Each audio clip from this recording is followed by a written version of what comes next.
Mahal na ina ng laging saklolo, sa unang Miyerkules na ito, kami lumalapit sa iyo ng buong pagtitiwala. Ikaw ang aming takbuhan sa oras ng pangangailangan at aming gabay sa gitna ng kadiliman. Ipanalangin mo kami sa iyong anak na si Jesus.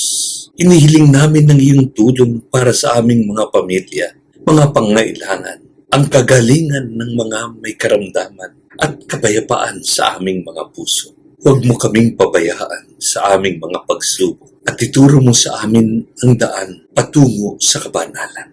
Salamat, Maria, sa iyong walang hanggang pag-ibig at laging nakahandang saklolo.